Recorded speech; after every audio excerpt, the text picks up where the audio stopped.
চাচ্ছে, সবাই যখন নির্বাচন চাচ্ছে, যে সেই নির্বাচনটা তিনি ঘোষণা করছেন না, সবসময় সুপারফিশিয়াল একটা হেলাল ভাই ঘোষণা তো করছে, তো মানে আপনারা কেন এটা নিতে চাইতেছেন না? ঘোষণা তো করছে, চিৎকার করে বলছে ডিসেম্বরে হবে, জুনে হবে, ডিসেম্বরে হবে, জুনে হবে। না না, উনি বলছে ডিসেম্বর টু জুন, তাহলে কি আপনি এটা কোনো ডেট হইলো? ডিসেম্বর টু জুন সুন্দর ডেট, তো বলতে হবে মাত্র 6 মাসের একটা ব্যক্তি রাখা হয়েছে, সুন্দর ডেট।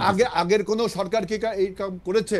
আগে বাংলাদেশে কি এই প্রেসিডেন্ট ছিল যে সরকার এসে অনির্দিষ্টকালের জন্য থাকবে, বলবে যে আমি দিচ্ছি? ছিল তো, এই আওয়ামী লীগের আমলেতে প্রেসিডেন্ট ছিল, ওর যখন ইচ্ছা ওই ইলেকশন দিছে, যখন ইচ্ছা ইলেকশন দেয় নাই আওয়ামী লীগ। আর আওয়ামী লীগ তো আপনার বেঞ্চমার্ক হতে পারে, আওয়ামী লীগ তো স্ট্যান্ডার্ড হতে পারে না। আওয়ামী লীগ তো বাংলাদেশের পলিটিক্সকে এই পর্যায়ে নিয়ে গেছে, আওয়ামী লীগকে তো উৎখাত করা আছে। এখন আপনি যদি আবার আওয়ামী লীগের মতো বিহেভ করেন, তাহলে জনগণ এটা মানবে না। আপনাকে সুনির্দিষ্ট টাইম তো বলা উচিত, বলে দিবে। আপনি যদি আমি হেলাল ভাই আমাদের এই অনুষ্ঠানের মাধ্যমে আমি আপনাকে আশ্বস্ত করতেছি, আপনারা যথা সময়ে ইলেকশনের ডেট আপনারা শুনবেন, কার্যক্রম শুনবেন। আপনারা প্রস্তুত আছেন কিনা সেটা খেয়াল করেন। আমার কাছে কেন জানি মনে হয় বিএনপি প্রস্তুত নাই, বিএনপি এইসব শুধু কথাবার্তা বলে, আমার কাছে মনে হয় বিএনপির প্রস্তুতি কম। নিউ ইয়র্কের ম্যানহাটন থেকে আপনাদের সঙ্গে আছে আমি খালেদ মহিউদ্দিন। কিছুটা হলেও সংস্কার বাস্তবায়নের পরে নির্বাচনের পথে হাঁটতে চায় অন্তর্বর্তী সরকার, কিন্তু সংস্কার নিয়ে আলোচনার ধাপই শেষ হয়নি এখনও। প্রতিদিনই চলছে নানা ধরনের আলোচনা। সংস্কার কতটুকু করা হবে, কতটুকু করা হবে না, সেই ব্যাপারে চলছে উত্তর চাপান। এনসিপি বলছে যে সংস্কার না করে আসলে নির্বাচনে যাওয়া ঠিক হবে না। বিএনপি আবার যথাসময়ে নির্বাচন, অর্থাৎ ডিসেম্বর নির্বাচনের সময় উপরে চাপ রাখছে। এসব নিয়ে আলোচনা করার জন্য আমাদের সঙ্গে রয়েছেন বাংলাদেশ জাতীয়তাবাদী দল বিএনপির তথ্য বিষয়ক সম্পাদক জনাব আজিজুল বারী হেলাল। জনাব আজিজুল বারী হেলাল, আমাদের অনুষ্ঠানে স্বাগত জানাই আপনাকে, শুভেচ্ছা। এবং হেলাল ভাই, আপনার সঙ্গে অনেকদিন পরে দেখা হলো, সেটাও একটা আনন্দের বিষয়। আপনাদের সাথে আরও থাকছেন জাতীয় নাগরিক পার্টি এনসিপির সিনিয়র যুগ্ম আহ্বায়ক আরিফুল ইসলাম আদিব। আদিব, আপনাকে আপনার সময়ের জন্য আমাদের শুভেচ্ছা জানবেন, আপনি আমাদের ধন্যবাদ জানবেন, আপনি আমাদের সাথে যুক্ত হয়েছেন সেজন্য আমাদের কৃতজ্ঞতা। আমরা প্রথমে একটু হেলাল ভাই আপনার কাছে যেতে চাই। হেলাল ভাই, আমরা লক্ষ্য করতেছি যে বিএনপি নানা ধরনের রাজনৈতিক দলগুলোর সাথে ধারাবাহিকভাবে বৈঠক করছে। জুলাই মিত্র হিসাবে আপনারা বলছেন যে এটা সমমনা রাজনৈতিক দলগুলোর সাথে বৈঠক, কিন্তু জুলাই বিপ্লবের অংশ হিসাবে এনসিপিও তো আপনাদের সমমনা। এনসিপিদের আসলে এই বৈঠকে এনসিপিকে এই বৈঠকে আপনারা আমন্ত্রণ জানিয়েছেন কিনা, জানাবেন কিনা, তাদের সাথে আলোচনা করতেছেন কিনা, করবেন কিনা? মানে এটা একটা কেমন কথা না যে অন্য অনেক রাজনৈতিক দলরা আপনারা আমন্ত্রণ জানিয়েছেন, এনসিপিকে আপনারা আমন্ত্রণ জানান নাই। এটা কি আপনারা ইচ্ছা করে ওনাদেরকে বাদ দিতে চাইতেছেন? মানে এনসিপিকে আপনাদের প্রতিপক্ষ মনে করতেছেন, মানে কেন? না, আসলে ধন্যবাদ, আপনার প্রশ্নটা খুবই আপনার কন্টেম্পোরারি এবং ইম্পর্টেন্ট প্রশ্ন।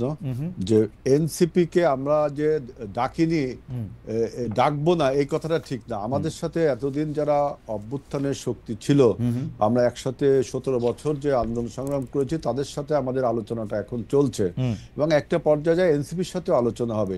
এখানে আরেকটা বিষয় হলো যে এনসিপি এখনো কিন্তু নিবন্ধিত রাজনৈতিক দল না, এখনো আপনার একটি রাজনৈতিক দল হয়ে উঠছে। এবং আপনার আমি মনে করি এরা যেহেতু এখনো আপনার কোনো ঘোষণা দেয়নি, তাদের রাজনৈতিক ম্যানিফেস্টো দেয়নি, ঘোষণা হয়নি, কোনো কর্মসূচি দেয়নি, এখনো ওইভাবে রাজনৈতিক দল হয়ে উঠেনি। রাজনীতিতে একটা তারা রাজনৈতিক দল হিসেবে আত্মপ্রকাশ করেছে, আমরা সাধুবাদ জানাই।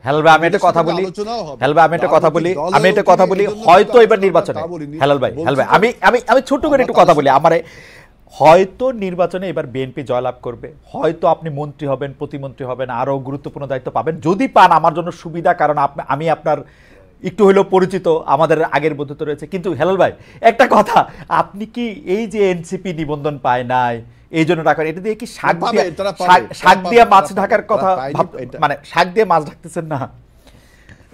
আমি তাদের সাথে, আমরা বলছি আমাদের তাদের সাথে আলোচনা হবে। আপনার যেহেতু আমাদের সাথে যে অন্য রাজনৈতিক দল 17 বছর আমরা রাজনীতি করেছি, তাদের সাথে ধারাবাহিকভাবে হচ্ছে, একটা পর্যায়ে এনসিপির সাথে আলোচনা হবে। তাদের সাথে হবে না তা বলনি, আমি বলছি তারা এখনো একটা সোশ্যাল শক্তি, সোশ্যাল ইনফ্লুয়েন্সার হিসেবে এখনো রয়েছে, রাজনৈতিক দল হিসেবে আত্মপ্রকাশ করেছে। তারা এখনো রাজনৈতিক ঘোষণাপত্র, কর্মসূচি, ইডিওলজি এইসব এখনো তারা দেয়নি। বিক্ষিপ্তভাবে অনেক কথা তারা বলছে, আমরা এটাকে সাধুবাদ জানাই। তাদের সাথেও একটা পর্যায়ে যে আলোচনা হবে, যেহেতু আমরা আলোচনা শুরু করেছি, তাদের সাথেও একটা আলোচনা হবে। এবং তাদের যে আমি বলছি যে বিক্ষিপ্ত বক্তব্য তারা দিচ্ছে, যেমন দেখেন একটা উদাহরণ যদি আমি দিই, সংস্কারের প্রশ্নে আমরা সবাই বলছি, আপনার এনসিপিও বলছে, সবাই বলছে, কিন্তু এনসিপি এর সাথে একটা কথা জুড়ে দিছে যে গণপরিষদ নির্বাচন। আপনি বলেন যদি গণপরিষদ হয় তাহলে আপনি সংস্কার নিয়ে আলোচনা করছেন কেন? গণপরিষদের উদ্দেশ্য হলো একটি সংবিধান রচনা করা, একটি সংবিধান রচনা করা। তাহলে সংবিধান যদি রচনা করতেই হয় তাহলে আপনি সংস্কারের কথা বলছেন। তাহলে আজকে রেহমান সোমান যেটা লিখছে প্রথম আলোতে যে ঘোড়ার আগে গাড়ি জুড়ে দেওয়া, আপনি যদি সংস্কারের আলাপ চালিয়ে যান আবার তার সাথে বলেন যে গণপরিষদ নির্বাচন দিতে হবে, তাহলে কেমন হলো? গণপরিষদে সাধারণত নির্বাচন হয় একটি স্বাধীন দেশ, কখনো একটা স্বাধীন দেশ হয় একটা নতুন সংবিধান গঠনের জন্য গণপরিষদ হয়। আর যদি সেই গণপরিষদ গঠিত হয় তাহলে তো গণপরিষদই ঠিক করবে যে কি কি বিষয় সংস্কার হবে। তাহলে আগে যে কথাগুলো এখন আমরা বলছি এগুলো অমূলক হয়ে যায় না? এই জন্য বলছি যে এনসিপি এখনো সেই রাজনৈতিক দল হয়ে ওঠেনি, বিক্ষিপ্তভাবে তারা বিভিন্ন আলোচনা করছে। আপনারা তো রাজনৈতিক, হেলাল ভাই আপনারা তো অনেক দিনের রাজনৈতিক দল, কিন্তু আপনি যে বললেন যে সংস্কার আমরা সবাই চাইতেছি, বিএনপি কি সংস্কার চাইতেছে? বিএনপি তো একটু সংস্কার চাইতেছে না। বিএনপি তো শেখ হাসিনা যেইভাবে একটা যেরকম একটা প্রবল প্রতাপশালী প্রধানমন্ত্রী শাসিত সরকার করছিল, সেই একই রকম একটা প্রবল প্রতাপশালী প্রধানমন্ত্রী শাসিত সরকার যেন নিশ্চিত থাকে, সেইটা নিশ্চিত করার ব্যাপারে কথা বলতেছে। সংস্কার শব্দটাই তো বিএনপি শুনতে চায় না। আমরা সংস্কারের কথা বলে বিএনপি নেতারা আমাদের গালাগালি করে। এটা আমি বলি, আমাকে একটু বলতে দেন। জি খালিদ ভাই আমাকে একটু বলতে জি হেলাল ভাই বলেন। বিএনপি একমাত্র দল যে আপনার স্বৈরাচারের জামানায় যখন কেউ কোনো স্বৈরাচারের জামানায় কথা বলতে পারতো না, সেই স্বৈরাচারের রক্তচক্ষুকে উপেক্ষা করে বিএনপি প্রথম আপনার নির্বাচন কমিশন সংস্কারের প্রস্তাব 2016 সালের মে মাসে দিল।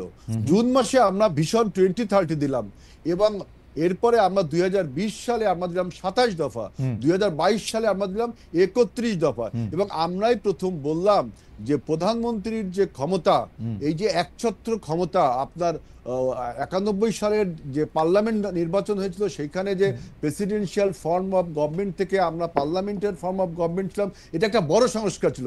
সেই পার্লামেন্ট ফর্ম অফ গভর্নমেন্টে প্রধানমন্ত্রীর সমস্ত প্রেসিডেন্টের ক্ষমতা প্রধানমন্ত্রীর কাছে ন্যস্ত হয়েছিল। তারপর থেকে এটা নিয়ে রাজনীতিবিদরা আলোচনা করেনি। এখন আমরাই প্রথম বলছি যে প্রধানমন্ত্রীর ক্ষমতাকে চেক অ্যান্ড ব্যালেন্স করার জন্য। আপনারা বলছেন প্রধানমন্ত্রীর ক্ষমতা কমানো, এই শব্দটা কি, এই সেন্টেন্সটা কি ভালো না? প্রধানমন্ত্রীর ক্ষমতাকে চেক অ্যান্ড ব্যালেন্স করবার জন্য রাষ্ট্রপতিকে কি কি ক্ষমতা দেওয়া যায়, যেহেতু রাষ্ট্রপতি নির্বাচিত হয় একটা ইলেকটোরাল কলেজের মাধ্যমে, অর্থাৎ 300 পার্লামেন্ট আসনের মাধ্যমে, কিন্তু প্রধানমন্ত্রী নির্বাচিত হয় জনগণের ভোটে, যারা নির্বাচিত হয় পার্লামেন্টে, অর্থাৎ জনগণের ভোটে। অর্থাৎ প্রধানমন্ত্রীর ক্ষমতা প্রেসিডেন্টের ক্ষমতার থেকে একটু বেশি হবেই, কিন্তু প্রধানমন্ত্রীকে ব্যালেন্স করার জন্য আমরা বলছি যে রাষ্ট্রপতি কি কি ক্ষমতা না। হেলাল ভাই আমি আপনার হেলাল ভাই কোন কোন বিষয় আলোচনা হবে আমরাই তো প্রথম বললাম। অবশ্যই কি কেউ বলছে? আমরাই তো প্রথম সংস্কারের কথা কিন্তু আমরাই বলেছি, আর তো কেউ বলেনি আগে, এবং এখনো সেটা আমরা না হেলাল ভাই আপনারা সংস্কারের কথা আগে বলছেন, সেই ব্যাপারে তো আমরা কোনো দ্বিমত পোষণ করতেছি না, কিন্তু আপনারা কিন্তু সংস্কারের কথা আসলেই আপনাদের এক ধরনের গায়ে জ্বর আসতেছে। কিন্তু সেই জ্বরটা কোথায় আসতেছে আমি বলি, শুধু একটা দুটো জায়গায়। কিন্তু একটা জায়গায় হচ্ছে দুইবারের বেশি প্রধানমন্ত্রী থাকতে পারবে না। আপনারা দুইবারের বেশি প্রধানমন্ত্রী কেন চান বলেন তো? একটা লোকের দুইবারের বেশি প্রধানমন্ত্রী হওয়া দরকার কি? এইটা আপনারা সংস্কারের মধ্যে একটা শব্দের উপর দৃষ্টি দিতেছেন পর কেন দুইবারের বেশি প্রধানমন্ত্রী হইতে হবে একটা লোকের? হ্যাঁ, আমাদের বক্তব্যটা এরকম যে আমরা দেখেন প্রথমে বললাম যে প্রধানমন্ত্রী যিনি হবেন কনসিকিউটিভলি 2 টার্মস হওয়ার পরে 3 টার্ম যদি তিনি হয়, তখন সাইকোলজিক্যালি এবং ফিলোসফিক্যালি দেখবেন যে তার একটা ডিক্টেটরশিপ হওয়ার প্রবণতা থেকেই যায়, এবং স্বৈরাচার হওয়ার প্রবণতা, ফ্যাসিজম প্রবর্তন করার একটা প্রবণতা থেকে যায়। সাইকোলজিক্যালি আমরা এটা বলছি, এই যে দুইবারের বেশি ক্ষমতা হলে অ্যাবসুলেট পাওয়ার ক্রাফটস অ্যাবসুলেট। সেজন্য আমরা বলছি যে তাকে একবার বাদ দিয়ে তিনি 3 বার বা 4 বার হতে পারে। তবে প্র্যাকটিক্যালি দেখবেন যে একটা লোক যদি 2 বার প্রধানমন্ত্রী হয়, অর্থাৎ 10 বছর, এরপর যদি 1 বছর তিনি বাদ দেন তাহলে 15 বছর, এরপরে আর 1 বছর হলে 20 বছর। একটা লোক রাজনীতিতে 20 বছর সক্ষম থাকা কতটা তাহলে আপনার এটা তাহলে আপনার এটা ফাও জিনিস না বলছি আজ হেলাল ভাই আপনার এটা ফাও জিনিস নিয়ে তর্ক করতেছেন না, এটা ফাও জিনিস নিয়ে তর্ক করতেছেন না। ফাউ কেন? আমরা বলছি যে অ্যাবসলিউটলি নাথিং জিনিস নিয়ে যদি তিনি 2 বছরের 2বার থাকতে পারে, তাই 3বার থাকতে পারবে না, কারণ সাইকোলজিক্যালি তার মধ্যে ফ্যাসিজমের একটা প্রবণতা লক্ষ্য করা যায়। এই জন্য আমরা বলছি, কিন্তু আপনি একজন লোক যদি সক্ষম থাকে 3বারের পরে 4বারের পর, তখন তো তার অধিকারকে আপনি খর্ব করতে পারেন না। এই জন্য আমরা বলছি যে 2বারের পরে তাকে 1বার বা 2বার তাকে আপনার রেস্ট নিতে হবে। আমার মনে হয় যে আপনারা এটা কেন করতেছেন, এটা আপনারা একটু জাতির সামনে, জনগণের সামনে, আমাদের সামনে আরেকটু ভালো করে বুঝায় বললে আমরা তো আর অবুঝ না। আমি একবারের জন্য বুঝতে পারতেছি না। আমরাই কিন্তু বললাম যে কনসিকিউটিভলি 2বার তিনি থাকতে পারেন, এরপর থাকতে পারবেন না। সুতরাং এটার সাথে কোনো বিরোধ আমি দেখি না। তাহলে এটা বাদ দিলে কি হয়? পর 2বার না থেকে পুরো 2বার করলে কি হয়? না, আপনাদেরটা আপনি যেটা বলছেন এটা আপনার ভিউজ। আমাদের আমরা প্রায় 50 বছরের মতো রাজনৈতিক অভিজ্ঞতা থেকে আমরা বলছি যে আরেকজনের অধিকারকে আপনি খর্ব করতে পারেন না। এটা জনগণেরও চাওয়া।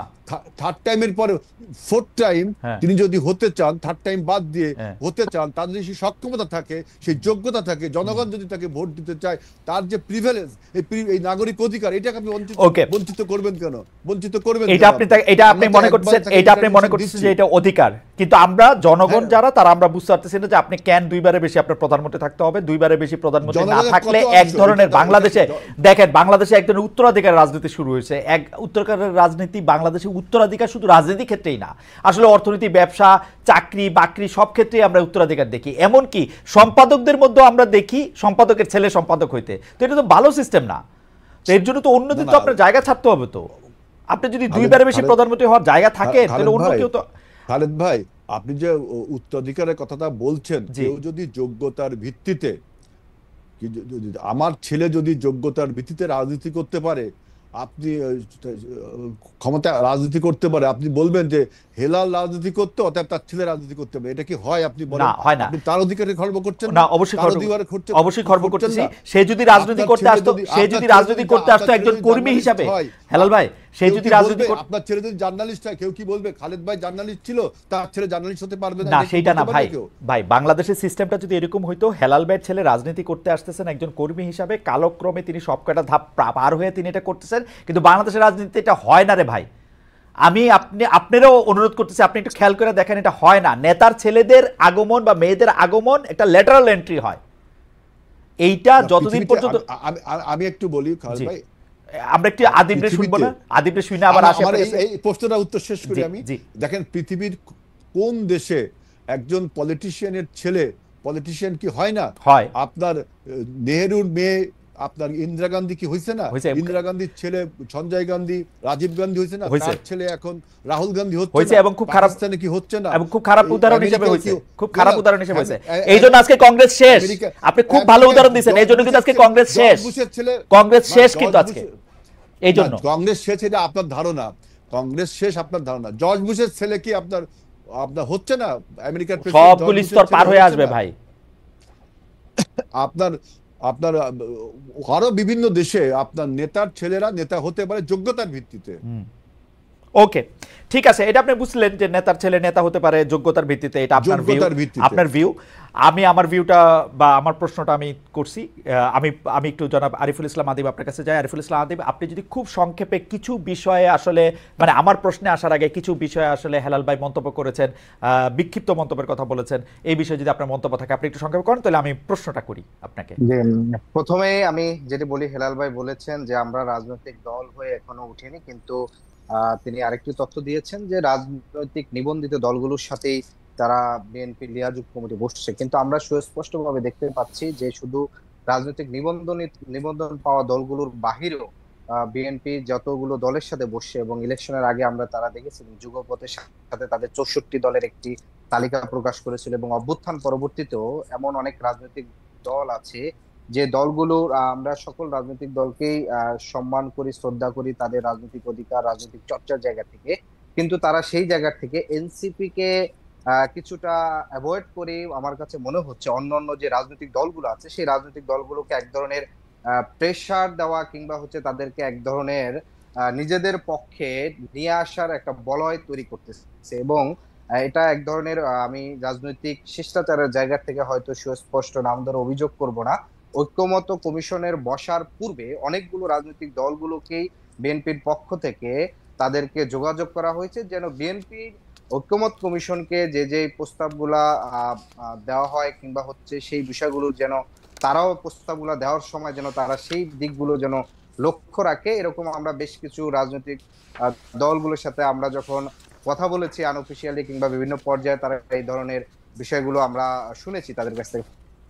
ফলে আমরা নতুন একটি রাজনৈতিক ধারা তৈরি করতে চাই, সেক্ষেত্রে বাংলাদেশের তাদের সর্ববৃহৎ দল এবং বারবার ক্ষমতায় আসা দল হিসাবে তাদের কাছ থেকে আরো উদারতা এবং রাজনৈতিক জায়গা থেকে সেটা আমরা আশা করি। না আদিব, এখানে আমার একটু দুইটা কথা বলার। আপনি বিএনপি থেকে রাজনৈতিক উদারতা আশা করতেছেন, কিন্তু এনসিপি একটি নতুন রাজনৈতিক দল, 2 মাসের কম বয়সে একটি রাজনৈতিক দল, কিন্তু প্রথম থেকেই বিএনপিকে যে ভাষায় তার আক্রমণ করে আসছে, যেভাবে বিএনপিকে প্রতি পদে পদে যেন এই 16 বছরে বিএনপির এত যে দেখেন, আমি কিন্তু স্পষ্ট করে বলি, বিএনপির পক্ষে কিন্তু কোনো একটা আওয়ামী লীগের ছদ্মাবরণে লুকানোর সম্ভাবনা ছিল না। যেই সম্ভাবনা বা যেই সুযোগ জামায়াত ইসলামের ছিল, যেই সুযোগ অনেক সময় আপনাদের ছিল, বিএনপির কিন্তু সেই সুযোগ ছিল না। বিএনপিকে তাদের নিজের নামে আন্দোলন করতে হয়েছে, রাস্তায় মার খেতে হয়েছে। আমি কথা বলছিলাম হেলাল ভাইয়ের সঙ্গে, হেলাল ভাইয়ের এগেনস্টে শুধু 204টি মামলা হয়েছে, এর মধ্যে তিনি কনভিক্টেড হয়েছেন বিভিন্ন জায়গায়। কিন্তু আপনারা প্রথম থেকেই একটা উদ্যোগ হয়তো নিয়েছিলেন যে বিএনপিকে বাতিল করার, এবং বিএনপিকেই আপনারা একটা রাজনৈতিক প্রতীক, এবং বিএনপি নামে আপনারা বিভিন্ন ধরনের প্রকাশ্যে বলেছেন বিএনপি নাকি আওয়ামী লীগের সাথে একজোট হয়ে কোনো একটা কাজ করছে। মানে কি ভয়ঙ্কর! মানে আওয়ামী লীগের এই 16 বছরের দুঃশাসনের সবচেয়ে মানে আমি বলবো নির্মম এবং সবচেয়ে ছড়ানো বলি হচ্ছে বিএনপির লোকজনেরা। কিন্তু আপনারা প্রথম থেকেই বিএনপির কোনো ক্রেডিট নাই, বিএনপি বালুর ট্রাক সরাতে পারে না সহ আপনারা যখনই সুযোগ পেয়েছেন তখনই বিএনপিকে আসলে আক্রমণ করে কথা বলেছেন। মানে এইটা ঠিক হয়েছে কিনা? আপনাদের দলের মধ্যে এই ব্যাপারটা নিয়ে আলোচনা হয়েছে কিনা? আমাদের প্রথমেই আমাদের অভ্যুত্থান যেদিন 5ই আগস্ট ঐতিহাসিক মুহূর্ত, সেই জায়গা থেকে আপনি যদি প্রথম যে সংবাদ সম্মেলনটা করা হয়েছে ছাত্রদের পক্ষ থেকে, সেখানে প্রথমেই বলেছিল যে জুলাই আগস্টে যারা শহীদ হয়েছেন তাদেরকে জাতীয় বীর, একই সাথে গত 16 বছরে যারা গণতান্ত্রিক লড়াইয়ে এবং যারা জীবন হারিয়েছেন, যাদেরকে গুম খুন হত্যা করা হয়েছে, তাদেরকে শ্রদ্ধার সাথে স্মরণ করেছে। এবং প্রথম যে 5টা পয়েন্ট বলেছিল সেখানে 2 নম্বর পয়েন্ট এটা ছিল যে 16 বছরে যারা শহীদ হয়েছেন, যারা জীবন দিয়েছেন, তাদেরকে শ্রদ্ধার সাথে স্মরণ করা। অর্থাৎ প্রথম দিনে আন্দোলনে যেখানে বৈষম্যবিরোধী ছাত্র আন্দোলনে তখন তার যে সমন্বয় ছিলেন নাহিদ ইসলাম, সংবাদ সম্মেলনে এই বিষয়টি সুস্পষ্টভাবে আদিব ভাই বলেছেন। আদিব ভাই আমি একটা কথা বলি, আদিব ভাই একটু খালি খেয়াল করে দেখেন, আদিব ভাই একটু খালি খেয়াল করে দেখেন, আপনি রাগ হয়েন না, একটু খেয়াল করে দেখেন। আপনি দেখেন 16 বছর অবদানের কথা আপনি বাদ দেন, জুলাই আগস্টের শহীদের মধ্যে বিএনপির বা ছাত্র দলের একজন কর্মী ছিলেন ওয়াসিম। পাঠ্য বইতে শহীদদের কথা বলা হয়েছে, ওয়াসিমের নাম বাদ। এই কয়দিন আগে একটা লেজার শো করা হলো, ওয়াসিমের নাম বাদ। আপনাদের মুখে কোনোদিন আমরা ওয়াসিমের নাম শুনি না। এইটার কারণ কি? আপনারা কি ইচ্ছা করে ভুলা যান, বাদ দেন, কি করেন এটা? মানে বিএনপি কইরা কি সে শহীদ হয়ে অপরাধ করছে? স্পষ্টভাবে আমরা এখানে স্লোগান, আমাদের এখানে 2টা স্লোগান দেওয়া হয়। একটা হইছে আবু সাইদ মুগ্ধ, শেষ হয়নি যুদ্ধ। আরেকটা হচ্ছে যে সাইদ ওয়াসিম মুগ্ধ, শেষ হয়নি যুদ্ধ। এই যে সাইদ ওয়াসিম মুগ্ধ এবং একই সাথে ওয়াসিমকে ওন করা এবং তাকে, এটাও কিন্তু আমাদের সেই স্লোগান দেওয়া হয়। আপনাকে যদি দেখতে চান, আমার এখন হয়তো সময় নেই, আমি স্পষ্ট করে আমাদের যে বিভিন্ন প্রোগ্রামগুলোতে হয় সেখানে আপনার প্রোগ্রামগুলিতে, আমি একটু নিউ ইয়র্ক থাকি আদিব ভাই, আমারে মাফ করে দিন, আমি একটু নিউ ইয়র্ক থাকি, আমার পক্ষে তো আর প্রোগ্রামগুলিতে যাওয়া সম্ভব না। আমি নেতা কর্মীদের কথা শুনি ভাই। ওয়াসিমকে কোনোভাবেই আমরা কিন্তু ডিজোন করতেছি না। আর রাষ্ট্রীয়ভাবে যেটা বলছেন যে রাষ্ট্র এবং সরকারের সাথে আমাদেরকে একই সাথে মেলালে, একই ফ্রেমিং এ দেখলে সেটা আমি মনে করি ঠিক না। বরঞ্চ এই সরকারটা তো শুধু ছাত্রদের সরকার না কিংবা এনসিপির সরকার না, বরং এই সরকারটি হচ্ছে একটি অভ্যুত্থান পরবর্তী সরকার, যেই সরকার গঠনে বিএনপির ভাইস চেয়ারম্যান তারেক রহমান তিনি প্রত্যেকটি নাম ধরে ধরে সেখানে মতামত দিয়েছেন। যাকে তার পছন্দ হয় না তার বিষয়ে তিনি আপত্তি জানিয়েছেন, তিনি গভর্নমেন্টে আসতে পারেন না। তারপরে যদি এই সরকারের যতজন উপাচার্য নিয়োগ হয়েছে তাদের যদি আপনারা তালিকা দেখেন, তাদের রাজনৈতিক ওরিয়েন্টেশন দেখেন, প্রত্যেকটা জেলায় যারা পিপি হয়েছেন, জেলা জজ হয়েছেন, অ্যাটর্নি জেনারেলের যারা যুক্ত হয়েছেন, সহকারী attorney general, deputy attorney general, প্রধান বিচারপতি থেকে শুরু করে আপনারা প্রত্যেকটা জায়গায় যদি দেখেন, তাহলে রাষ্ট্রের কমপক্ষে 70% বেশির প্রভাব প্রতিপত্তি পদবিতে বিএনপি এখানে করছে এবং বিএনপি থানা পর্যায়ে যদি আপনি বিএনপি দেখেন, প্রত্যেকটা না না থানায় প্রভাব ইউনো বলেন, প্রতিপত্তি যদি ওসি আপনি বলেন, প্রভাব তারা প্রতিপত্তির কাজ কথা যদি করতে আপনি গেলে বলেন, ওই আদিব ভাই থানার আমি একটা কথা বিএনপি বলি, সভাপতি আদিব কি ভাই আমি একটা বলছেন কথা বলি, কিংবা হচ্ছে কি যা করছেন সুস্পষ্টভাবে প্রভাবিত। ফলে তারপরে যদি আপনি আদিব ভাই সরকারের জায়গা থেকে, জি ভাই আদিব ভাই আমি একটা কথা বলি, আপনি যদি দেখেন যে 16 বছর আওয়ামী লীগ সরকারের আমলে আওয়ামী লীগ তার সুবিধা মতো লোকজনকে বিভিন্ন জায়গায় বসিয়েছে। এখন আপনি যদি আওয়ামী লীগ আমলে যারা সুবিধাজনক জায়গা থেকে বসে আছে তাদেরকে যদি আপনি সরাতে চান, তাহলে আপনি যেহেতু বিএনপি মানে প্রায় 50 বছরের পুরনো একটি রাজনৈতিক দল, তাদের লোকজনই তো তাদের মনোভাবের লোকজনই তো আসবে, মানে এনসিপির মনোভাবের লোকজন তো আসবে না, কিন্তু সেইটা না। আপনি প্রভাব প্রতিপত্তির ক্ষেত্রে, আপনাদের প্রভাব প্রতিপত্তির ক্ষেত্রে আমি খালি স্মরণ করা দিতে চাই, রেলের 3 জনের কথা আপনি শুনছেন, আপনাদের উপদেষ্টা, আপনাদের সরকার, আপনাদের উপদেষ্টা তার বাবাকে ঠিকাদার হিসাবে নিয়োগ দিয়ে আপনি শুনছেন, আপনাদের উপদেষ্টার কথায় আরও বিভিন্ন জায়গায় বদলি হচ্ছে, তিনি নো স্পোক করতেছেন সেটা শুনতেছেন। আপনাদের যারা মুখ্য সমন্বয়ক আছেন আপনি সহ, তাদের মানে আপনি ছাড়া যারা আছেন তাদের অনেকের আলাদিনের চেরাক পেয়েছেন, আপনি দেখতে পাচ্ছেন, কেউ গাড়ি পাচ্ছেন, কেউ বাড়ি পাচ্ছেন, কেউ অফিস পাচ্ছেন, কেউ ফোন করছেন, কেউ ব্যবসা করছেন। জিজ্ঞেস করলে বলছেন যে জামায়াতে ইসলামীর নেতা আমাদেরকে গাড়ি দিয়েছে, জিজ্ঞেস করলে বলছেন যে 1000 খালেদ মহিউদ্দিনের মতো লোক আছে যারা আমাদেরকে গাড়ি দেয়, জিজ্ঞেস করলে বলতেছেন আমার জমিদারি আছে। How do you deal with it? আপনি আমারে বলেন, আসিফ মামুন, আপনি সরকারে না থাকলে আসিফ মামুন সজীব ভুঁইয়ার বাবা আজকে ঠিকাদারের লাইসেন্স পেয়েছেন, একটা পত্রিকায় এসছে, এটা যদি সাংবাদিক না দেখাই দিত উনি বাদ দিতেন তাকে? বাদ দিতেন, কারণ আমার কাছে মনে হচ্ছে যে আসিফ মাহমুদ সজীব ভুঁইয়া যে জায়গায় দায়িত্ব পালন করছেন সেই জায়গা থেকে এখানে ওনার বাবা আমার কাছে যে আপনার হচ্ছে জেলা পর্যায়ের একটা ঠিকাদারির জন্য আবেদন করছেন, একই জায়গা থেকে তিনি হয়তো আবেদন করতে পারেন, কিন্তু এটা কনফ্লিক্ট অফ ইন্টারেস্ট যায়, সেই জায়গা থেকে আবেদন করতে পারেন না। যদি আসিফ মাহমুদ সজীব ভুঁইয়ার জানতেই হয়তো, আমার কাছে যেটা তিনি একটা ব্যাখ্যা দিয়েছেন সেটা সত্য কি মিথ্যা সেটা জনগণ কিংবা সবাই ঠিক করবে, কিন্তু আমার কাছে মনে হচ্ছে যে এর চেয়ে তো যদি তার বাবাকে আর্থিকভাবে সুবিধা দেওয়া কিংবা বলেন, তাহলে সেটার জেলা পর্যায়ের ঠিকাদার না, কিন্তু চাইলে আপনি তাকে আরো বড় কিছু না, আরো বড় কিছু আমরা জানবো কেমনে? আরো বড় কিছু আমরা জানবো কেমনে? তার এপিএস এর নামে 311 কোটি টাকা অন্যায়ের অভিযোগ।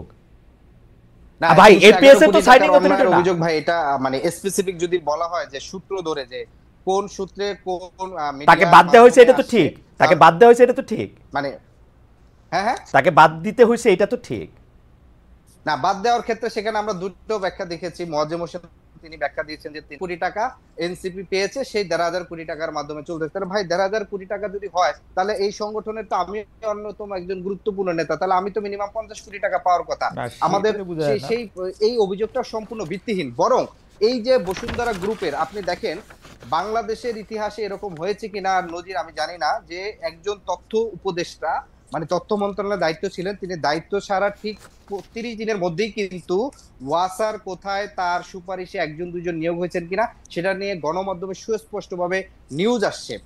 আমার কথা হচ্ছে যে আমরা যদি মিডিয়ায় যদি আমাদের উপর কন্ট্রোল থাকতো, মানে তাহলে এই যে এই অভিযোগগুলো করা হয় যে 1,500 কোটি টাকা, এটা নিয়ে সুস্পষ্ট আমরা কোনো নিউজ বলেন প্রমাণপত্র দেখি না। ফলে এটা হচ্ছে বিরোধী দলগুলো আমাদের যে পুরনো যে রাজনৈতিক সংস্কৃতি যেটা আগে হয়েছিল, যে বিরোধী রাজনৈতিক পক্ষকে ঘায়াল করার জন্য, ঠিক আছে আমার মনে হয় আপনার বক্তব্য পরিষ্কার। আদিব ভাই আমাকে এটা বলতে হবে, আপনি 2 মিনিট বলে ফেলছেন, 2 মিনিট বলছেন ভাই। না, 1 মিনিট দেখেন, আপনারা যে গ্রুপটার বিষয়ে অভিযোগ তুলছেন সেটা সুস্পষ্ট প্রমাণ নাই, তারপর আপনারা বারবার তুলছেন, কিন্তু একই সাথে আমরা দেখেছি আগস্টের 1 সপ্তাহ বা আগস্ট মাস যেতে না যেতেই বিএনপির পেশাজীবী সংগঠনের সাধারণ সম্পাদক বসুন্ধরার ইস্ট ওয়েস্ট মিডিয়া গ্রুপের মিডিয়া কনসালটেন্ট হয়ে লক্ষাধিক টাকার বেতনে সেই বসুন্ধরা গ্রুপের ত্রাণকর্তা হিসাবে হয়েছেন, ত্রাণকর্তা হিসাবে তিনি হয়েছেন, এবং বসুন্ধরা বাকি মিডিয়াগুলোর কে সম্পাদক। আমরা এই অভিযোগটাও করতে চাই। আদিব ভাইয়ের এই অভিযোগের সাথে আমি একমত, জনাব আদিব আপনার এই অভিযোগের সাথে আমি একমত, 100% একমত।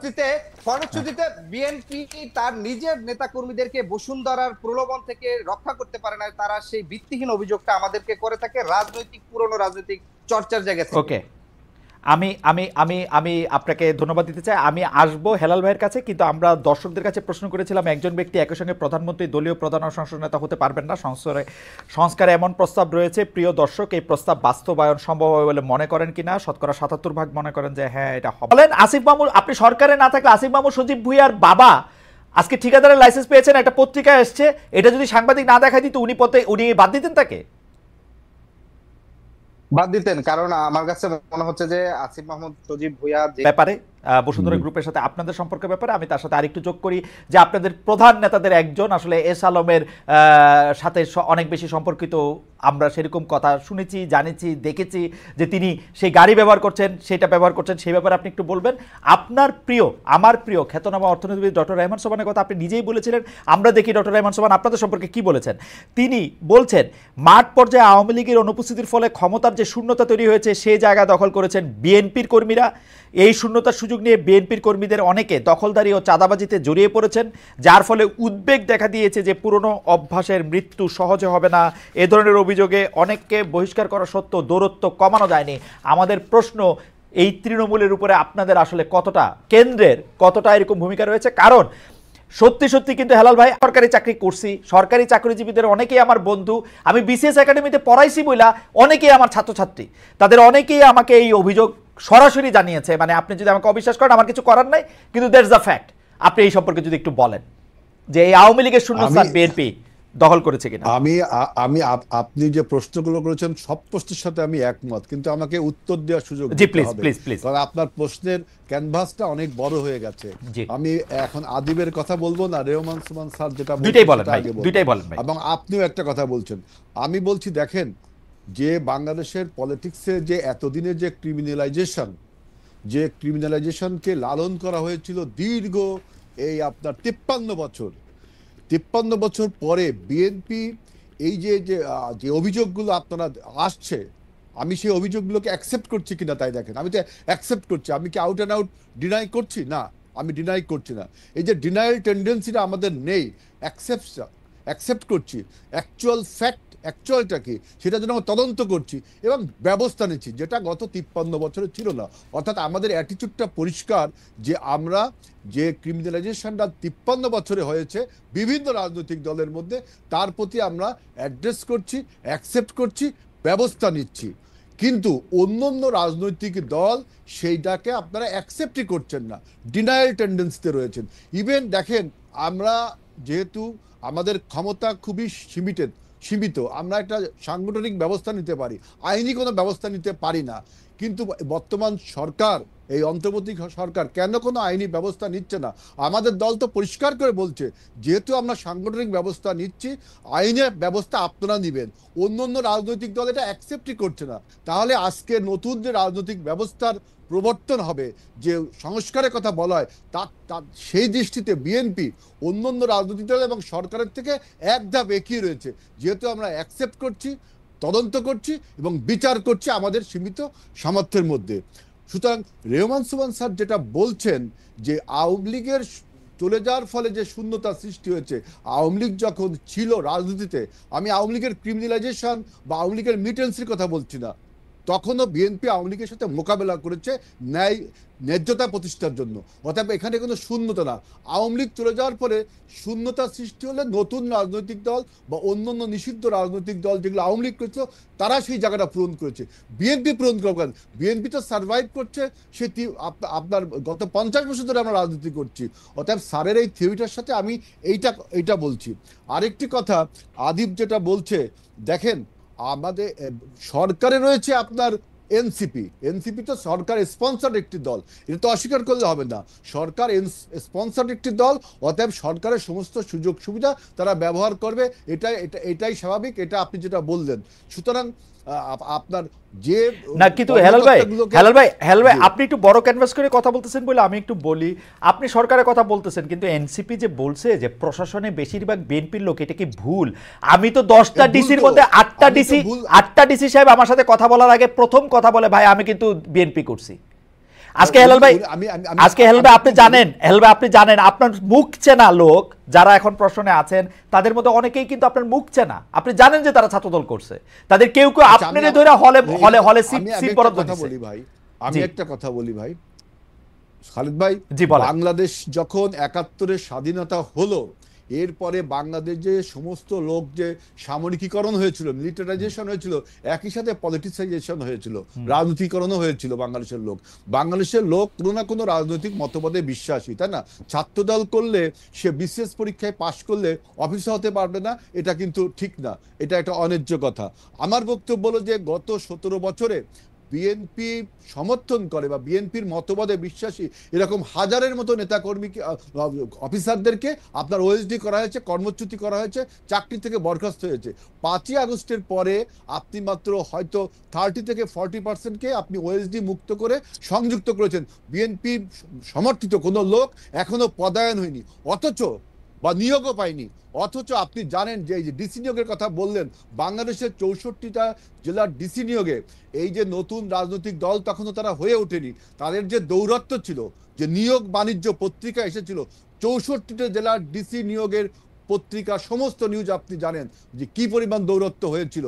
এবং বাংলাদেশের সমস্ত পদায়নে তাদের যে ভূমিকা রয়েছে, যেহেতু তারা সরকারে রয়েছে, এখানে বিএনপির আপনার কোন লোক এখনো পদায়ন বা মনোনয়ন হয়নি। আর আপনি বলছেন যে বিএনপির যদি কোনো লোক কোথাও পদায়ন বা নিয়োগ পেয়ে থাকে সেই লোকটার যোগ্যতা আছে কিনা, আপনি বিএনপি করছে সমর্থন করে, সে তার সমর্থন করে বিধায় তিনি যে পদায়ন পাবেন না, নিয়োগ পাবেন না, এটা ঠিক না।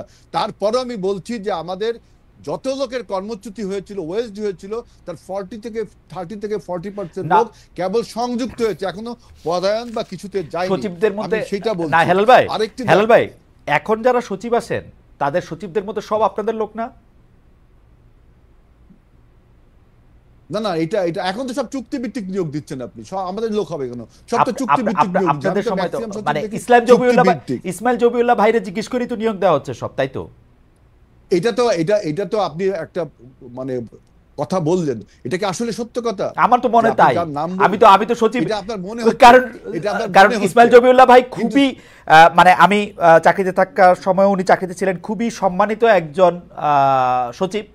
তিনি আবার বিএনপির আর রাজনীতিও করেছেন পরে, এবং তিনি জানেন সবাইকে আলাদা আলাদা করে। আমি শুনেছি সিনিয়র কোনো নিয়োগ দেওয়ার ক্ষেত্রে তার সাথে পরামর্শ করা হচ্ছে অনেক ক্ষেত্রেই। তাইলে সরকারের যে 3 জন উপদেষ্টা রয়েছে এনসিপির, বা সরকার নিজে কেন এটা করছে? দোষটা তো সরকারের, এখানে বিএনপির তারা সরকার চালাচ্ছে, আপনার বর্তমান যে নতুন রাজনৈতিক দল তারা, এবং ডক্টর ইউনূস সরকার চালাচ্ছে।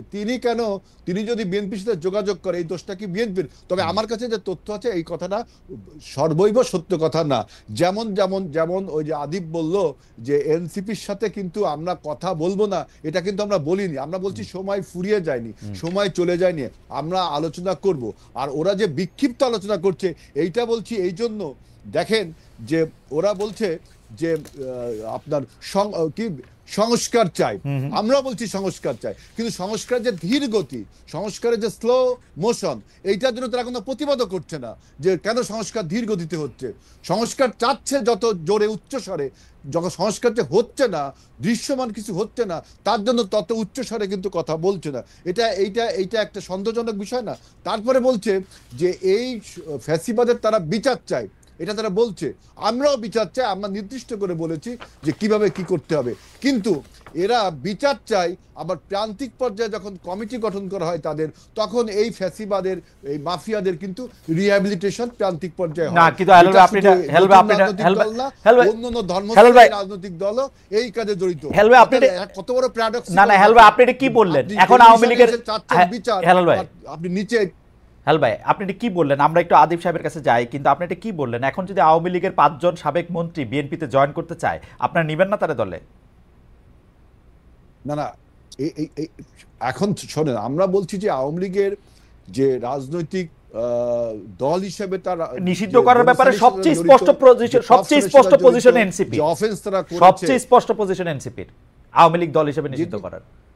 বিএনপি বা জামাতের অবস্থান স্পষ্ট পজিশন, বিএনপির স্পষ্ট পজিশন যে আওয়ামী লীগ যে জেনোসাইডের সাথে জড়িত, যে অফেন্সের সাথে তারা জড়িত, যে ক্রিমিনাল অ্যাক্টিভিটির সাথে জড়িত, যে মানি লন্ডারিং এর সাথে জড়িত, তাদেরকে অবশ্যই ইন্ডিভিজুয়ালসের বিচার হতে হবে, আওয়ামী লীগ দল হিসেবে তাদের বিচার হতে হবে। এবং আওয়ামী লীগ নামে কোন দল আপনার যদি রাজনীতি করে তাহলে ফ্যাসিবাদের একটি জাগরণ হবে। আমরা এই ব্যাপারে স্পষ্ট, কিন্তু আমি বলছি শুধু এনসিপি না, আমাদের যে অন্যান্য রাজনৈতিক দল আছে তারা যখন প্রান্তিক পর্যায়ে আপনার কমিটিগুলো করে, তখন কিন্তু তারা তাদের শক্তি সঞ্চয় করবার জন্য এই পলাতক মাফিয়াদেরকে রিহ্যাবিলিটেশন করছে। আপনারও তো পলাতক মাফিয়াদের সীমানার ওই পারে দিয়ে আসছেন টাকা নিয়ে। যে পলাতক মাফিয়াদের কি করবেন এখন? ফালাই দিবেন বঙ্গোপসাগরে? কেউ না কারো না কারো দলে তো যাবে, ওদের দলে না গেলে আপনাদের দলে আসবে, বিচার হবে, আপনাদের দলে আসবে, তো বিচার তো হবেই, বিচার হবে, তাদের বিরুদ্ধে মামলা হবে, বিচার হবে, তারা দলে যেতে পারবে না। আবার আপনি আপনার দলে যোগদান করাবেন এবং আপনি বলবেন, যেমন সার্জিস আলম বলছে যে কম অপরাধ, বেশি অপরাধ, মাঝারি অপরাধ তাদেরকে দলে নেওয়া হবে। হেলাল ভাই আমি আপনার কাছে আসবো আবার। আমি কিন্তু দেখেছি সীমান্ত এলাকায় আওয়ামী লীগের লোকজন যারা পার হয়েছে তারা বিএনপির লোকজনকেই টাকা দিয়ে পার হয়েছে, এমন গুজবও আছে। এটা গুজব কিনা সত্য কিনা আমি জানি না। না না না, দেখেন আওয়ামী লীগের যে সমস্ত লোক পালিয়ে গেছে, আমরা তো প্রথমে প্রশ্ন তুলেছি যে এই লোকগুলো পালালো কিভাবে? আপনাদেরকে টাকা দিয়া, আমরা তো প্রশ্ন তুলেছি, আপনাদেরকে টাকা দিয়া। হেলাল ভাই আপনাদেরকে টাকা দিয়া, আপনি খুলনা অঞ্চলে এত জনপ্রিয় নেতা, আপনি জিজ্ঞেস করে দেখেন সাতক্ষীরা যশোরে কি হয়েছে। হেলাল ভাই আপনি প্লিজ জিজ্ঞেস করে দেখেন, আমি আসতেছি আপনার কাছে, আপনি এখনই জিজ্ঞেস করেন সাতক্ষীরা যশোর দিয়ে যারা পালাইছে তারা বিএনপির লোকজনের টাকা দিছে কিনা আপনি জিজ্ঞেস করে দেখেন, স্থানীয় বিএনপির লোকজন। তাহলে সরকার সেটা ইনিশিয়েটিভ নিচ্ছে না। আর সরকার তো অত বড় না বিএনপির মতো, বিএনপি তো সরকারের চেয়ে বড়। তাহলে সরকার কি চাচ্ছে? সরকার তাহলে আমাদের মধ্যে একটা অনৈক্য তৈরি করে, আমাদের মধ্যে একটা মিসআন্ডারস্ট্যান্ডিং ক্রিয়েট করে, সরকার কি তাহলে এই ডক্টর ইউনূস সরকার যেভাবে এক্সপোজার দিচ্ছে তার নিজের ব্যাপারে, যেভাবে নিজের অপরিহার্যতা তুলে ধরছে, তাহলে কি আমাদের মধ্যে একটা মিসআন্ডারস্ট্যান্ডিং করে তিনি দীর্ঘদিন ক্ষমতায় থাকতে চান? আমার কাছে এই প্রশ্ন উঠে আসবে। আচ্ছা, এই প্রশ্ন নিয়ে আমরা একটু আদিবের কাছে যাই। আদিব, জনাব আরিফুল ইসলাম আদিব, আপনি খেয়াল করেছেন যে আমি দুইটা জিনিস একটু বলতে চাই, যে এই যে ধরেন ক্ষমতার অপব্যবহার, ক্ষমতার মধ্যে থেকে বিভিন্ন রকম দুর্নীতি, গত কয় মাসে তো 7-8 মাস মাত্র আসছে, এই 7-8 মাসের মধ্যে তো কম হইল না, এপিএস উমুক তুমুক। আপনি কি মনে করেন না আপনাদের সাথে যারা আপনাদের সহযোদ্ধা ছিল, সেই সহযোদ্ধা জনাব আসিফ মোহাম্মদ সজীব ভুঁইয়া বা জনাব মাহফুজ, তাদের এখনই পদত্যাগ করে আসলে দলের মধ্যে চলে আসা উচিত, নাকি তারা সরকারের থেকে তারা আপনাদের জন্য কি উপকার করতেছেন সেইটা কি একটু আপনি বলবেন? বা সরকারে কেন তারা এখন অপরিহার্য সেটা কি একটু বলবেন? কারণ তারা যত বেশি সরকারে থাকবেন এই ধরনের অভিযোগ অনেক বেশি উঠবে। এবং আমরা সাদা বাংলায় আমরা এটা দেখতে পাবো, যখনই আপনারা সংস্কারের কথা বলবেন, নির্বাচন দীর্ঘায়িত করার কথা বলবেন, আমরা বুঝবো যে আপনারা কোনো না কোনোভাবে টাকা পয়সা কামাচ্ছেন, দুর্নীতি করতেছেন, এর জন্য বেশি সময় থাকতেছেন, পরে গিয়া আপনারা একটা ঘোলাটে পরিস্থিতিতে আপনারা এটা নির্বাচন করতে চান, যার জন্য আপনারা গণপরিষদের কথা বলেন, এখন আরেকবার স্থানীয় সরকারের কথা বলেন, নির্বাচন পেছানোর কথা বলেন, ইত্যাদি ইত্যাদি ইত্যাদি। একটু যদি জবাব দিতেন। হ্যাঁ খালেদ ভাই, আপনার প্রশ্ন দুটির আগে আমি একটি বিষয় হেলাল ভাইয়ের বিষয় একটু বলতে চাই। তিনি বলেছেন যে বিএনপি গণহত্যার বিচার চায়, ফ্যাসিবাদের বিচার চায় এবং একই সাথে সংস্কার চায়। কিন্তু আপনি গত এক সপ্তাহ এবং এক মাসে বিএনপির যতগুলো লিয়াজু কমিটি যতগুলো রাজনৈতিক দলের সাথে বসার শেষে আপনি দেখবেন হেডলাইন গুলো দেখলে একই হেডলাইন। ডিসেম্বরের আগে নির্বাচনে বিএনপির সাথে একমত হেফাজত ইসলাম, ডিসেম্বরের আগে বিএনপির সাথে নির্বাচনে একমত গণ অধিকার পরিষদ, ডিসেম্বরের আগে নির্বাচনে বিএনপির সাথে একমত হচ্ছে বাংলাদেশ লেবার পার্টি। এই যে ধরেন শিরোনামগুলো এবং তাদের লিয়াজু কমিটির আলোচনার প্রথম কেন্দ্রবিন্দু হয়েছে দলগুলোকে বলছে যে আপনারা হচ্ছে ডিসেম্বরের আগে নির্বাচন চাবেন কিনা। এবং আরেকটি খুবই দুঃখজনক বিষয় যেটা আমরা দেখেছিলাম যে হেফাজত ইসলাম তারা নিজের উদ্যোগে বিভিন্ন রাজনৈতিক দলগুলোর সাথে বসছেন এবং বিএনপির সাথে যখন বসছেন তখন নিউজে আসলো যে বিএনপির থেকে যে প্রেস রিলিজ বা যেটা দেওয়া হয়েছে যে ডিসেম্বরের আগেও হেফাজত এবং বিএনপি হচ্ছে নির্বাচন চান। পরবর্তীতে আমরা যেটি দেখেছি যে হেফাজত ইসলাম তারা মানে প্রেস রিলিজে সেটার প্রতিবাদ করেছে যে হেফাজত ইসলাম একটি অরাজনৈতিক সংগঠন, তারা নির্বাচন বিষয়ে কোনো ধরনের আলাপ আলোচনা করে না। তাহলে একটি মাত্র দ্বিপক্ষীয় একটি বৈঠকে যেখানে অন্য একটি দলের নামে নির্বাচনের আলোচনা হয় নাই, কিন্তু সেটিকে মিডিয়ার মাধ্যমে নির্বাচন করেছে, যেহেতু হেফাজত ইসলাম এখন নির্বাচনের আগে হচ্ছে একটি গুরুত্বপূর্ণ এখানে ফ্যাক্টর। সেই জায়গা থেকে আমার কাছে মনে হচ্ছে যে বিএনপি, হেলাল ভাই যেটা বলছেন যে বিএনপি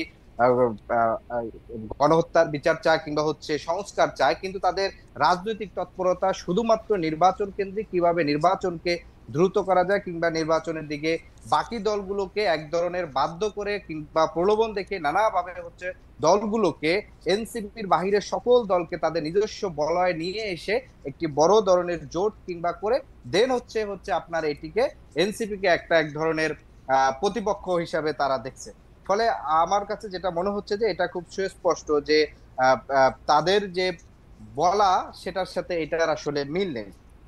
এবার আপনি যে বিষয়টি বলেছেন যে সরকারে থেকে তাদের দুজন কি লাভ হচ্ছে, দেখেন আমাদের সবাই যখন নির্বাচন চাচ্ছে যে সেই নির্বাচনটা তিনি ঘোষণা করছেন না, সবসময় সুপারফিশিয়াল একটা। হেলাল ভাই ঘোষণা তো করছে তো, মানে আপনারা কেন এটা নিতে চাইতেছেন না? ঘোষণা তো করছে, চিৎকার করে বলছে ডিসেম্বরে হবে, জুনে হবে, ডিসেম্বরে হবে, জুনে হবে। না না, উনি বলছেন ডিসেম্বর টু জুন, তাহলে কি আপনি এটা কোনো ডেট হইলো? ডিসেম্বর টু জুন সুন্দর ডেট, তো বলতে হবে মাত্র 6 মাসের একটা ব্যক্তি রাখা হয়েছে, সুন্দর ডেট।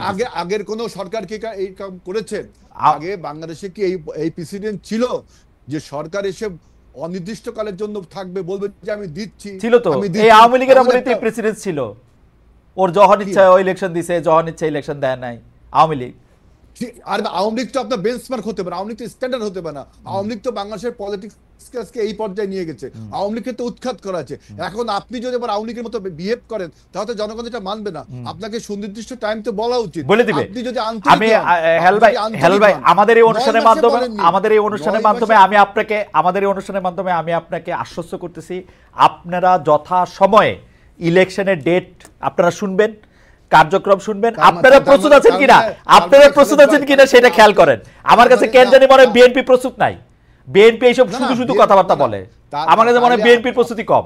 না, আপনি এত অ্যাসিওর করছেন যে সরকার নির্বাচনের ডেট ঘোষণা করবে, তাহলে কি সরকারের সাথে আপনার কোনো সক্ষতা? না, আমি সরকারের কথা সরাসরি শুনি, আমি সেই জন্য আমি বুঝতে পারি সরকারের কথা সরাসরি।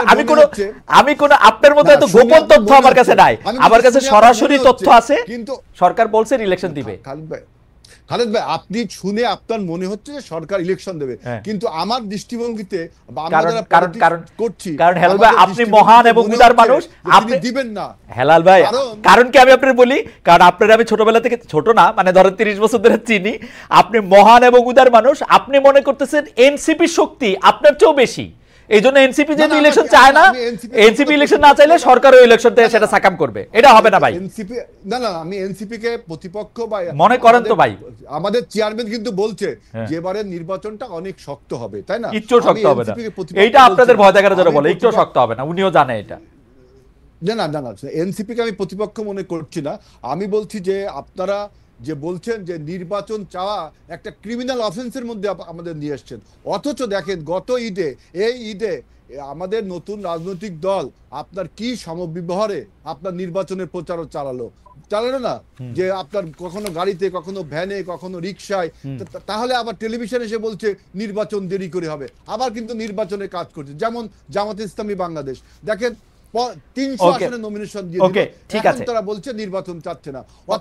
অর্থাৎ আপনার মুখে বলছে এক কথা, টেলিভিশনে এসে আমি অবশ্য আরেক কথা। আমার সাথে ডক্টর মোহাম্মদ ইউনূসের এত ক্লোজ ডোর কোনো কথা কখনো হয় নাই, মানে এই ইলেকশনের বিষয়ে, সেই জন্য আমি বলতে পারবো না। কিন্তু আমি সরাসরি আমি দেখতে পাচ্ছি ডক্টর ইউনূস কনসিস্টেন্টলি বলে যাচ্ছেন যে বড়জোর আর কয়টা মাস সহ্য করেন হেলাল ভাই। আমরা একটু জনাব আদিবের কাছে যাই। ব্ল্যাক এন্ড হোয়াইট দিলে সমস্যা কি? আপনি দিবে তো এইটা সাধারণত ইলেকশন কমিশন দেয়, ইলেকশন কমিশন সেটা বলবেও। এই সরকার তো আর বলবে না যে আমরা কবে ইলেকশন দেই। আপনি একটা উদাহরণ দেখেন যে এই ডক্টর ইউনূস সরকার বলল যে ডিসেম্বরের মধ্যে নির্বাচন করবার সমস্ত ব্যবস্থা করতে নির্বাচন কমিশনকে বলল। হ্যাঁ, আমি দেখলাম 2 ঘন্টার মধ্যে তার প্রেস উইংতে বলা হচ্ছে যে ডক্টর ইউনূস সরকার এরকম বলিনি। এই জন্য আমি বলছি যে ডক্টর ইউনূস সরকারের ভিতরে কি কোনো সরকার রয়েছে যারা নির্বাচন হেলাল ভাই এরশাদের বিরুদ্ধে আন্দোলন কইরা শেখ হাসিনার বিরুদ্ধে 15 বছর আন্দোলন করে এত ভয় আপনারা কেন পাইতেছেন আমি বুঝতেছি না।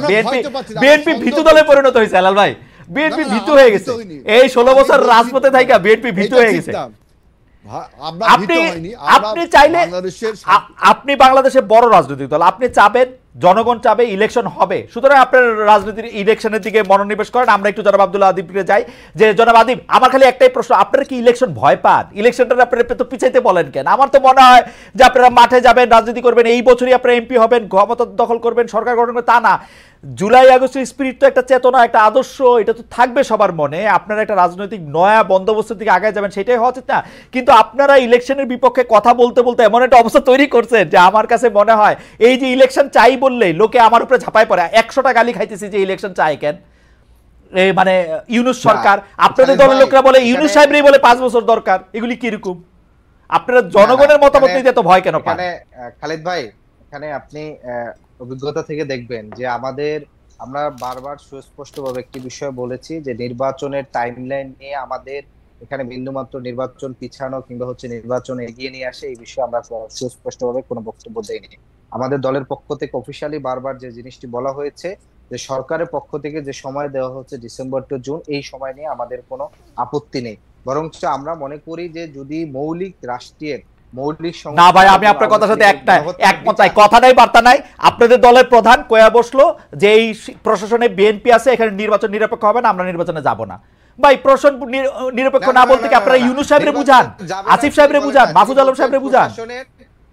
তিনি নাহিদ ইসলাম যে বক্তব্য দিয়েছেন আমাদের আহ্বায়ক, তিনি বলেছেন যে সরকারের প্রশাসনে বিএনপি যেভাবে বিএনপির প্রভাব প্রতিপত্তি রয়েছে সেই জায়গা থেকে আপনি নিজেও কিন্তু ইতিপূর্বে বলেছেন যে সারা দেশের প্রশাসনিক গুলাতে যারা যেভাবে বসে সেই জায়গা থেকে বলছে যে প্রশাসনের নিরপেক্ষতা নিয়ে প্রশ্ন তুলছেন এবং বলছে যে আমরা নির্বাচনে যাব কিনা সেটা বিবেচনাধীন, আমরা যাব না কিংবা হচ্ছে আমরা নির্বাচন পেছাতে তাই সেটা কোনোভাবে তিনি বলেনি। বরঞ্চ আমরা ঐক্যমত্য কমিশনের সাথে আমরা বলেছি যে আমাদের সুস্পষ্টভাবে খুব দাবি যে রাষ্ট্রের সাংবিধানিক কাঠামো এবং হচ্ছে নির্বাচন ব্যবস্থা সহ অন্যান্য জায়গার মৌলিক সংস্কার করে দ্রুতই। কিন্তু আমরা সাদা চোখে কি দেখি সেটা একটু বলি আদিব, আমরা সাদা চোখে দেখি আপনাদের যে জনপ্রিয়তা জুলাই আগস্টে ছিল সেই জনপ্রিয়তা কমতে কমতে এখন এটা অনেক কমে গেছে। আপনাদের ডাকে এখন আর লোকজন অংশগ্রহণ করতেছে না, স্পেশালি আসলে সোশ্যাল মিডিয়া ছাড়া আপনাদের সেই অর্থে কোনো অবস্থান নাই। সেই জন্য আপনারা নির্বাচন ছাড়া যদি আপনাদের দুইজন সরকারে থাকে, ডক্টর ইউনূস আপনাদের থাকে, এটা আপনাদের জন্য সুবিধাজনক। হেলাল ভাইয়ের এই ভয়টা কিন্তু, আমি হেলাল ভাইয়ের সাথে তর্ক করলে হেলাল ভাইয়ের এই ভয়টা কিন্তু আমারও লাগে যে আপনারা আসলে নির্বাচন চান না, আপনারা এইভাবেই থাইকা যেতে চান কোনো না কোনো মতে, মানে একটা জোড়াতালি দিয়া। না না না, এটা কোনোভাবেই এইভাবে থাকা না। যদি সেই থাকার হতো তাহলে তো নাহিদ ইসলাম তিনি পদত্যাগ করে একটা রাজনৈতিক দলের উদ্যোগের সাথে এখানে অংশগ্রহণ করতে না। বাংলাদেশে তিনি সরকারে মানে মানুষ দীর্ঘ মানে রাজনীতি করে 30 বছর 35 বছর রাজনীতি করে তিনি রাজনৈতিক ক্যারিয়ার বর্ণাঢ্য জীবন শেষ বয়সে প্রতিমন্ত্রী এবং মন্ত্রী পর্যায়ে হন। সেখানে তিনি মন্ত্রীর পদমর্যাদা ছেড়ে এসে জনতার কাতারে এসেছেন এবং বাংলাদেশের একটি গণতান্ত্রিক, না না সেটা তো নাহিদের চাওয়া সরকারে না থাকা, কিন্তু আপনাদের চাওয়া হচ্ছে যে এই সরকার থাকা। এক ব্যক্তি কেন্দ্রিক যে ক্ষমতা কাঠামো আছে সেই ক্ষমতা কাঠামোর বিপরীতে একটি রাষ্ট্র হিসেবে গড়ে ওঠা, রাষ্ট্র তার জায়গা থেকে সকল নাগরিককে দলীয় পরিচয়ের ঊর্ধ্বে ওঠে, তার পেশার পরিচয়ের ঊর্ধ্বে ওঠে, নাগরিকের সেবা দিবে, নাগরিকের মর্যাদা নিশ্চিত করবে, সেই লড়াইতে সামিল হওয়ার জন্য তিনি কিন্তু পদত্যাগ করে আসছেন।